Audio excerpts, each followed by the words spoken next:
ಒಂದು ವಿಡಿಯೋನ ನೀವು ಎಷ್ಟು ಕಷ್ಟಪಟ್ಟು ರೆಡಿ ಮಾಡ್ತೀರಾ, ಆ ರೆಡಿ ಮಾಡಿರೋ ವಿಡಿಯೋಗೆ ತಮ್ನೇಲ್ ಹಾಕೋದು ಕೂಡ ಅಷ್ಟೇ ಇಂಪಾರ್ಟೆಂಟ್ ಆಗುತ್ತೆ. ಆ ತಮ್ನೇಲ್ ಹಾಕ್ಬೇಕಂದ್ರೆ ಅದಕ್ಕೂ ಬೇಕಾಗಿರುವಂಥ ಇಮೇಜಸ್ ನಾವು ನೀಟಾಗಿ ರೆಡಿ ಮಾಡ್ಕೊಬೇಕು, ಕ್ರಿಯೇಟ್ ಮಾಡ್ಕೊಬೇಕಾಗುತ್ತೆ.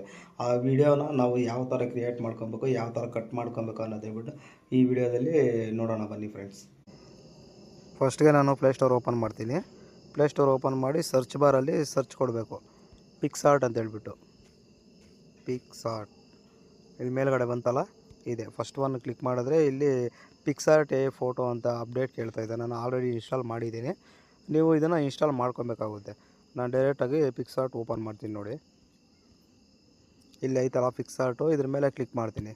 ಕ್ಲಿಕ್ ಮಾಡಿದ್ರೆ ಇಲ್ಲಿ ಎಡಿಟ್ ಫೋಟೋ ಅಂತ ಹೇಳ್ಬಿಟ್ಟು ಫಸ್ಟ್ ಒನ್ನಲ್ಲೇ ಇದೆ ನೋಡಿ ಮೇಲ್ಗಡೆನೆ. ಅದನ್ನು ಕ್ಲಿಕ್ ಮಾಡಿದ್ರೆ ಡೈರೆಕ್ಟ್ ನಿಮ್ಮ ಗ್ಯಾಲ್ರಿಗೆ ಹೋಗುತ್ತೆ. ನಿಮ್ಮ ಗ್ಯಾಲ್ರಿಗೆ ಹೋದ್ಮೇಲೆ ನೀವು ಯಾವ ಫೋಟೋ ಬೇಕೋ ಆ ಫೋಟೋನ ಅಲ್ಲಿ ಸೆಲೆಕ್ಟ್ ಮಾಡ್ಕೊಬೇಕು. ನಾನು ಈ ಫೋಟೋ ಸೆಲೆಕ್ಟ್ ಮಾಡಿದ್ದೀನಿ. ಇದನ್ನು ಇವಾಗ ಕಟ್ ಮಾಡಬೇಕು. ಕಟ್ ಮಾಡಬೇಕಂದ್ರೆ ನಾವೇನು ಮಾಡಬೇಕು, ಈ ಕೆಳಗಡೆ ಆಪ್ಷನ್ಸ್ ಐತೆ ನೋಡಿ. ಈ ಆಪ್ಷನಲ್ಲಿ ಕಟ್ಔಟ್ ಐತಲ್ಲ, ಕಟ್ಔಟ್ ಮೇಲೆ ಕ್ಲಿಕ್ ಮಾಡಿ. ಇದ್ರ ಮೇಲೆ ಕ್ಲಿಕ್ ಮಾಡಿದ್ರೆ ಪರ್ಸನ್ನು, ಫೇಸು, ಕ್ಲಾತಸ್ಸು, ಸ್ಕೈ ಅಂತ ಐತೆ. ನಮ್ಗೆ ಬೇಕಾಗಿರೋದು ಪರ್ಸನ್ ಬೇಕಂತ ಹೇಳಿದ್ರೆ ಪರ್ಸನ್ ಮೇಲೆ ಕ್ಲಿಕ್ ಮಾಡಿ. ಈ ಥರ ಎಲ್ಲ ರೆಡ್ ಕಲರ್ ಬರುತ್ತೆ. ನಾವು ಇದನ್ನೇನು ಮಾಡಬೇಕು, ಅಲ್ಲಲ್ಲಿ ಸ್ವಲ್ಪ ಗ್ಯಾಪ್ಸ್ ಏನಾನ ಇದ್ದರೆ ಈ ಥರ ಇದನ್ನು ಕ್ಲೀನಾಗಿ ರೆಡ್ ಮಾರ್ಕ್ ಬರೋ ಥರ ನಾವು ನೀಟಾಗಿ ಇದು ಮಾಡ್ಕೊಬೇಕು. ಈ ಥರ ಇವಾಗ ಕಟ್ಟಿಂಗ್ ಆಗೋದಕ್ಕೆ ಅದು ರೆಡಿ ಆಗಿದೆ. ನಾನು ಇಲ್ಲಿ ಮೇಲ್ಗಡೆ ಐತಲ್ಲ ರೈಟ್ ಮಾರ್ಕ್ನ ಕೊಡ್ತಾಯಿದ್ದೀನಿ ನೋಡಿ.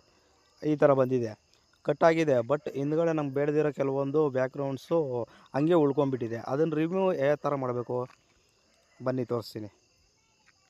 ಈ ಕೆಳಗಡೆ ಆಪ್ಷನ್ ಐತಲ್ಲ, ಇಲ್ಲಿ ರಿಮೂವ್ ಅಂತ ಐತೆ ನೋಡಿ. ಇದ್ರ ಮೇಲೆ ಕ್ಲಿಕ್ ಮಾಡಿದ್ರೆ ಅದೇ ಆಟೋಮೆಟಿಕ್ಕಾಗಿ ನಮ್ಗೆ ಬೇಡದಿರೋ ಕೆಲವೊಂದು ಬ್ಯಾಕ್ಗ್ರೌಂಡ್ಸ್ ಐತಲ್ಲ ಅದೆಲ್ಲ ನೀಟಾಗಿ ಅದು ಎರೇಸ್ ಮಾಡಿಬಿಡುತ್ತೆ.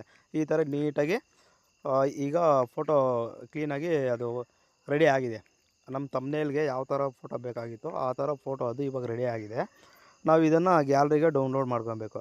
ಮೇಲ್ಗಡೆಗೆ 4 ಆಪ್ಷನ್ ಕಾಣಿಸ್ತಾ ಇದೆಯಲ್ಲ, ಅದು ಕೆಳಗಡೆ ಡೌನ್ ಮಾರ್ಕ್ ಕೊಟ್ಟಿದ್ದಾರೆ ನೋಡಿ.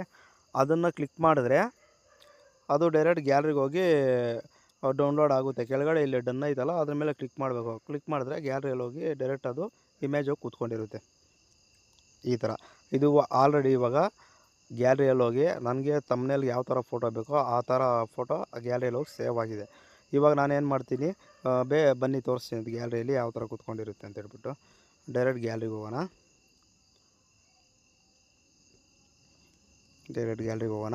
ಇಲ್ಲಿ ನೋಡಿ, ನಾನಿವಾಗ ಪಿಕ್ಸಾರ್ಟಲ್ಲಿ ಕಟ್ ಮಾಡ್ಕೊಂಡಿರೋ ಫೋಟೋ ಇದು. ಈ ಫೋಟೋನ ನಾನು ಯಾವ ಥರ ಬೇಕೋ ಆ ಥರ ಅಡ್ಜಸ್ಟ್ಮೆಂಟ್ ಮಾಡಿ ನಾನು ತಮ್ನೇಲ್ಗೆ ಅಡ್ಜಸ್ಟ್ಮೆಂಟ್ ಮಾಡ್ಕೊಬೋದು. ಈ ಥರ ಫೋಟೋ ಕಟ್ ಮಾಡ್ಕೊಬೇಕು ಫ್ರೆಂಡ್ಸ್ ಪಿಕ್ಸಾರ್ಟಲ್ಲಿ. ಎಲ್ಲ ಇದು ಸಂಪೂರ್ಣ ಫ್ರೀಯಾಗಿರುತ್ತೆ. ಅಂದರೆ ನಮಗೆ ಈಸಿ ಮೆಥಡ್ಡು. ನಮಗೆ ಯಾವ ಥರ ನೀಟಾಗಿ ಕಟ್ ಮಾಡ್ಕೊಬೇಕು ಅಂತ ಹೇಳ್ಬಿಟ್ಟು ಇದರಲ್ಲಿ ಜಾಸ್ತಿ ಈಸಿ ಮೆಥಡ್ ಇದೆ. ಇದನ್ನು ಯೂಸ್ ಮಾಡಿಕೊಂಡು ನೀವು ಆರಾಮಾಗಿ ಫೋಟೋ ಕಟ್ ಮಾಡ್ಕೊಳ್ಬೋದು. ಈ ಇನ್ಫಾರ್ಮೇಷನ್ ನಿಮ್ಗೆ ಇಷ್ಟ ಆಗಿದ್ದರೆ ಪ್ಲೀಸ್ ದಯವಿಟ್ಟು ಲೈಕ್ ಮಾಡಿ, ಕಾಮೆಂಟ್ ಮಾಡಿ, ಹಾಗೆ ನನ್ನ ಚಾನಲ್ನ ಸಬ್ಸ್ಕ್ರೈಬ್ ಮಾಡಿ friends. Thank you for watching.